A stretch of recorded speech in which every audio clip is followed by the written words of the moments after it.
Hello, and welcome to the Storyteller's Mission with Zena, a podcast for artists and storytellers about changing the world for the better through story. We are well into 2023, and here I am, I'm still talking about personal recovery. And the reason for that, and the reason I have not gotten into craft yet, is because I'm a big believer in the idea that the healthier we are as people, the better writers we will be. And part of that is because if we are healthy people, it means that we have to have a good grasp on psychology, even our own. We need to be able to understand our own psychology, what makes us tick, what makes us healthier, so that we can reflect that in our characters. Because all too often, what I find is that writers that don't have a good grasp on those things end up propagating lies, which we know we cannot do.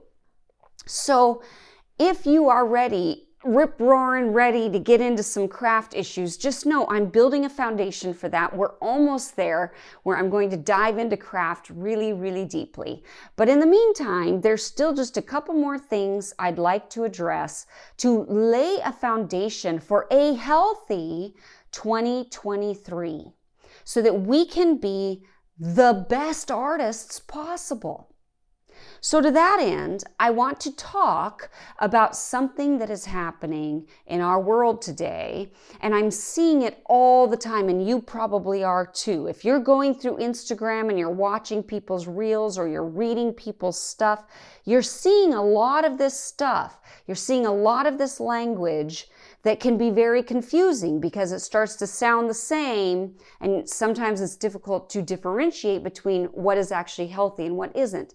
And what I'm talking about is this self-help, self-care, self-love craze where people are posting certain things and they sound good. They sound right, but sometimes they're not. And I think it's really important for us to understand what is actually healthy and what isn't. And what I want to do is talk to you about something I read in a book by Dan Allender called The Wounded Heart. And what he talks about in The Wounded Heart are different approaches of recovery. And that's what I'm talking about here, the different approaches of recovery. And let's face it, we're all in recovery. That's just a lifelong process. Whether you have had childhood trauma or adult trauma or whatever the case may be, that notwithstanding, you're in recovery.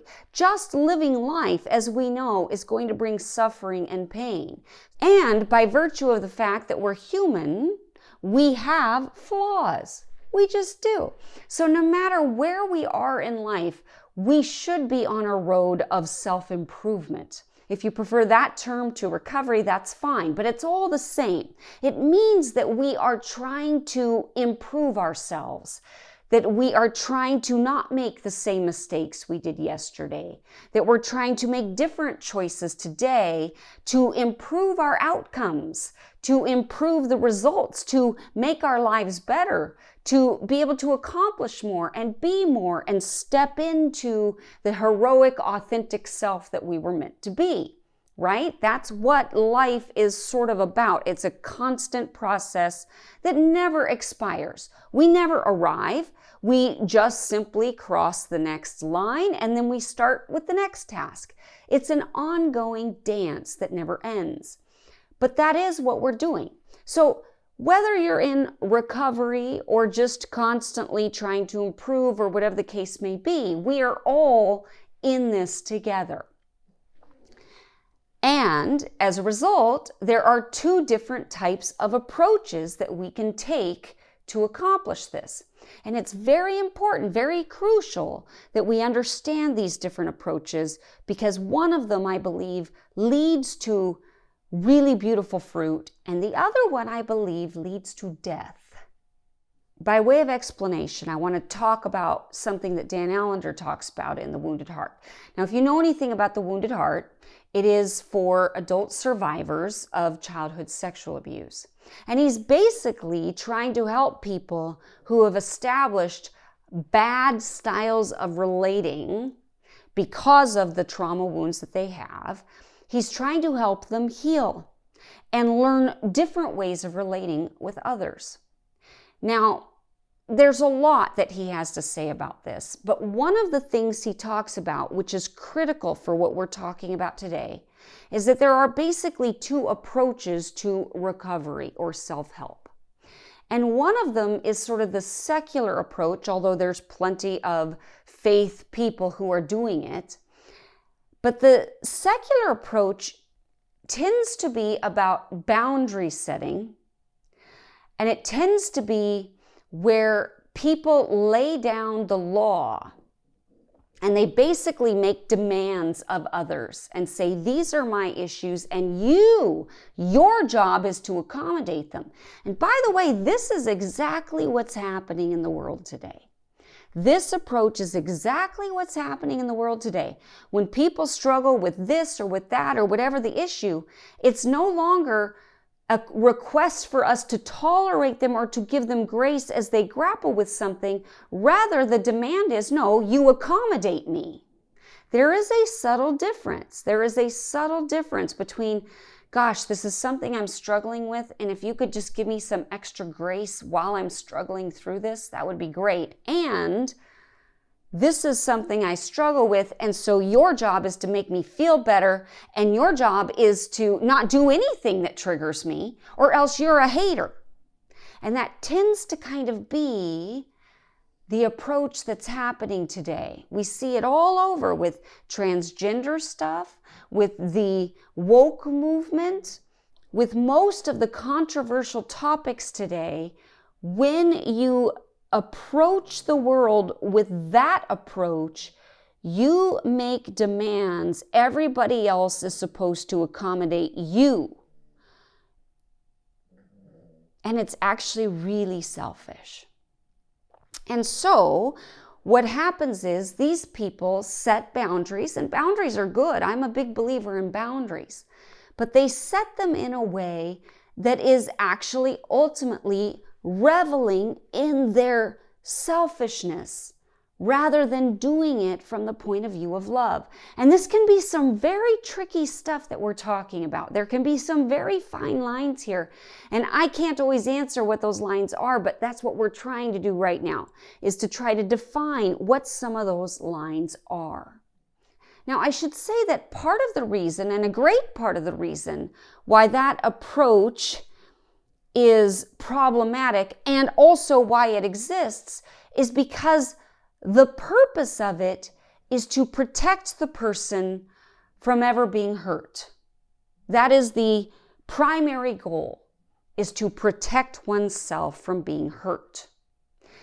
The problem is that is not a good approach.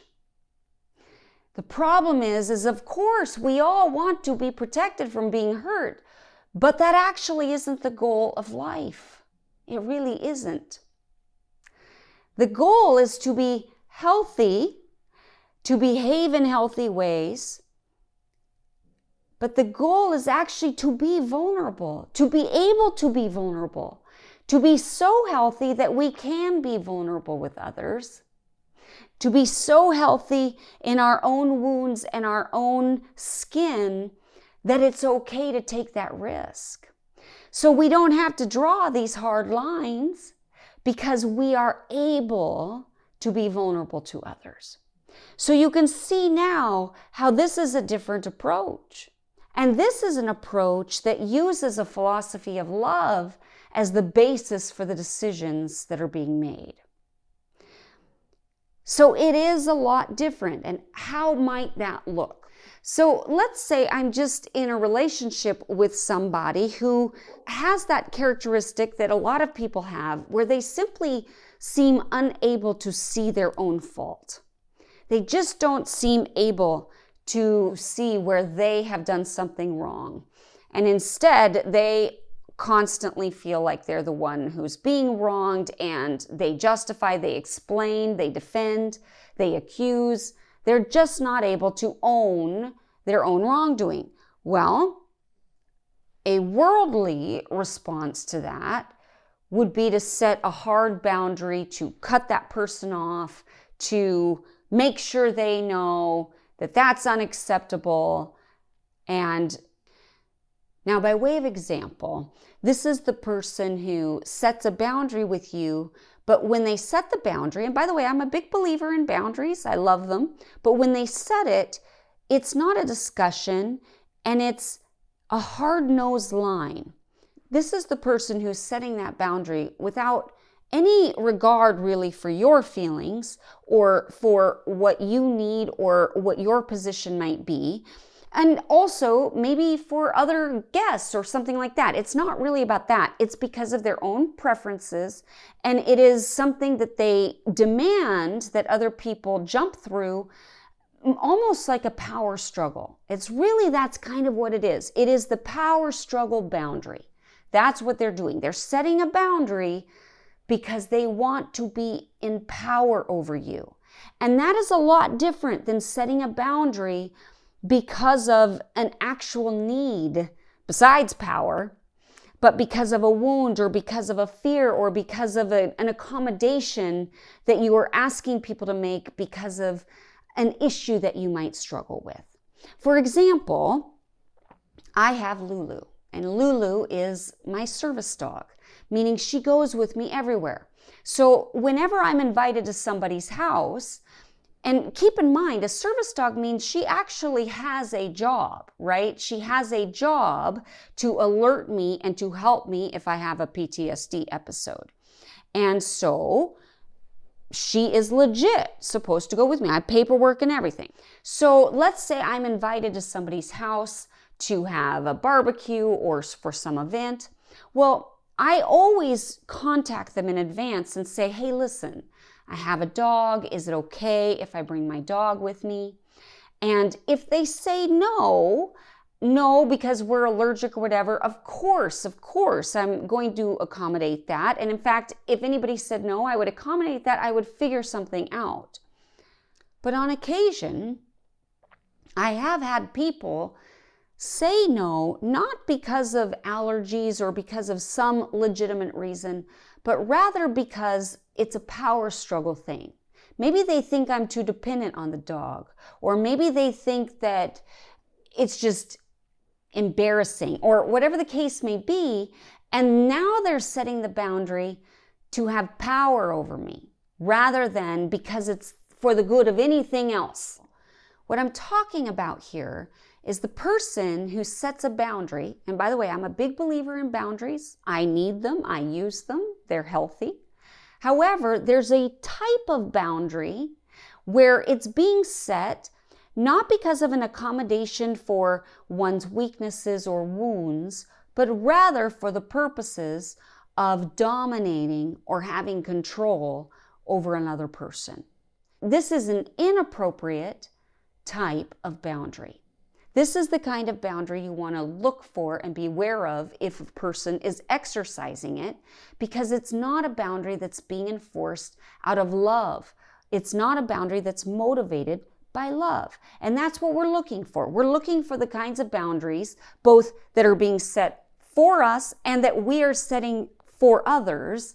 We want to always be the kind of person that is looking for love as the basis. What is for the best? What is in the best interest of that other person and ourselves? How are we being the healthiest possible in it? I recently had a conversation with a girlfriend of mine who is really going through a hard time. Her husband has been cheating on her and has actually had multiple affairs. And so now they are separated. The problem is that he doesn't want to get a divorce, and he keeps trying to tell her, I don't want a divorce. You're the one causing this problem. Why can't you just, these things make me happy. I'm still here. I'm a good husband. There's nothing wrong with this. And you're the one that's wrecking this family. It's very crazy making what he's doing. It's very much gaslighting what he's doing. And what my girlfriend is struggling with is knowing how to even respond, because he's such a gaslighter, he's such a manipulator, that she finds herself automatically getting sucked into the game. And so what'll happen is he'll send a message or something, and then she is down that rabbit hole trying to think how she can respond to do X and X and X. And my girlfriend is such a lovely person that she was confessing to me that she's realized how controlling she is, how manipulative she is, because she realizes that anytime she's interacting with her husband, that she's really trying to control him. And it's a very sweet thing, because on the one hand, how could she not, right? Because she's not dealing with somebody who's playing by the same rules. He's cruel and he's a gaslighter and he's completely ignoring and building this wall of denial around his behavior and turning it around as if she's the one who's actually causing the problem. So that's crazy making, for one. But for two, she's also learned to operate in this sort of subtle way her whole life because of a lack of direct communication between them. So anytime she's needed to communicate something, it's always kind of been done by this underhanded way, which is often the way that women do it, right? Especially if they're in relationships with dysfunctional people or non-direct communicators. And certainly if you grew up in a home with a dysfunctional family, then you were in a home with non-direct communicators, because everything is done secretly, manipulatively, underhandedly. That's what happens in those types of families of origins. So you learn to finagle things, but it's never just directly asking for what you want or what you need. You finagle. It's a game. It's a game. And what we don't want to do is be sucked into the game. So one of the things I shared with my girlfriend is that while it's appropriate for her to set boundaries, that whenever she did it, she should test her own heart and make sure that she's not setting a boundary in order to get a certain response from him. That she's not trying to elicit or manufacture or somehow get him to do something or feel something or see something, that it's not about him at all. That whenever she sets a boundary with him, it should be for her own benefit because it's not good for her to do otherwise. But even in that, whenever she sets a boundary, it should be a boundary that is set because of the fact that there's no demonstration of repentance on his part. So the boundary is for self-protection, but not in a hard-nose-lined way. It is for self-protection because there's no demonstration of repentance. But should he show repentance, then there can be some wiggle room or some negotiation. Because ultimately, we need to be gooey. We need to be approachable. We need to be able to be vulnerable in these situations. So what you want to do is make sure that whatever approach that you're taking in terms of trying to achieve personal health, personal recovery, personal growth and healing, that you're not doing it in a way that is making demands of other people, that you're not actually acting in a narcissistic way. It is very tricky sometimes to know the balance. It is very hard sometimes to know, is this healthy? Is this self-help? Or is this actually selfish? Because self-help is not selfish. It shouldn't be selfish. It should be something that we're doing also for the good of others. It should be something that is self-protective, but not in a hoarding self-protective, a demanding way. It's because it's healthy, but also it's because it's actually healthy for the other person given the circumstances. These are very tricky things to try to figure out, but I think it's important that we discuss them. And these are going to keep coming up. I have not exhausted this subject by any means. In fact, this is probably even a pretty short episode trying to articulate the different paths. What's really important for you to understand is that there are two different paths, and one of them is grounded in love and care and vulnerability, and the other one makes us harder, makes us more selfish, makes us less vulnerable, less accessible to others. And that I don't think is good. And that is primarily the way that most people are operating. Most people are making decisions like this. Most people have this very selfish attitude. Well, I deserve this, I deserve that. Anytime you use those words, you're probably operating in the wrong one. You probably are. So I just want to be bringing this up. I'm not going to solve it for you today. I can't. It's too big. I want to bring it up because it's an ongoing problem. It's too big of a problem to solve in one episode. More than that, I needed to just bring it to your awareness so that as it comes up, as we continue forward, we'll be able to address it, because there's so many different ways that I see this playing out in story. So that's really what this podcast is about, story. And we are getting there. We are getting there. Again, I'm just laying the groundwork for all the things we're going to be jumping into over the course of 2023. And I'm really excited because I'm hoping that this is going to be our best writing year ever. So I want to thank you for listening today. And if you've enjoyed this podcast, if you would share it with somebody that you think maybe needs to hear these things. And of course, as always, if you would rate and review the show on Apple Podcasts or on YouTube, where we are now available. And of course, subscribe to the show on whatever forum suits you best. In the meantime, thank you so much for listening to The Storyteller's Mission with Zena Del Lo. May you go forth inspired to change the world for the better through story.